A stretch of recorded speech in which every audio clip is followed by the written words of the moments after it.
Tumeamua kuwaambia wananchi tumepata mkopo nafuu huu na tumepanga kwa matumizi haya. Nimefanya hivyo kwa sababu huu mkopo mtakuja kuulipa nyinyi.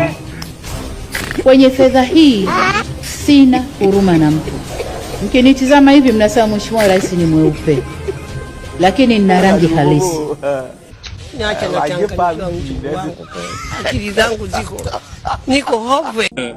Ya ni kweli serikali ya Tanzania inaniwinda mi personally na my co-presenter, manake hawapendi tunavyofanya. Tunasema ukweli.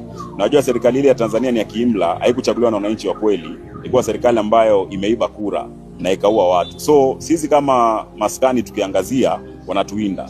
Wametumia paka mademu lakini tumeresist. Wametuma watu tumeresist. Sasa hivi tunapoongea tunasikia kwamba wanatumia mmoja mfanyikazi wetu, wanampatia 150 million ila disclose number plate ya gari zetu, mahali tunapoishi. So sisi tunasema let them come, lakini kwa mambo ni kwamba a journalist is not a criminal.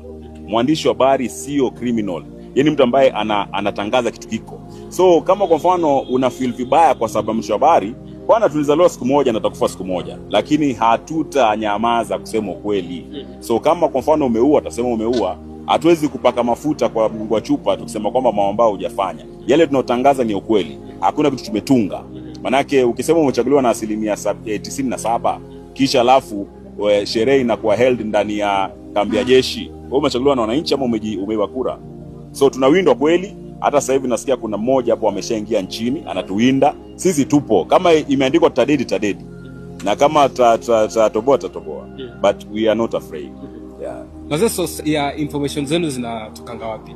Nyinyi mnapata zile za ndani, hata media za huko hawawekangi, lakini hapa mko nazo. So once ushakuwa mzuri, wewe ni mzuri tu. Ukishakuwa mzuri, wewe ni mzuri tu, utakuwa unapata tu unapata ma information, unakutumia information, shika. So ukiangalia ukiverify ndio.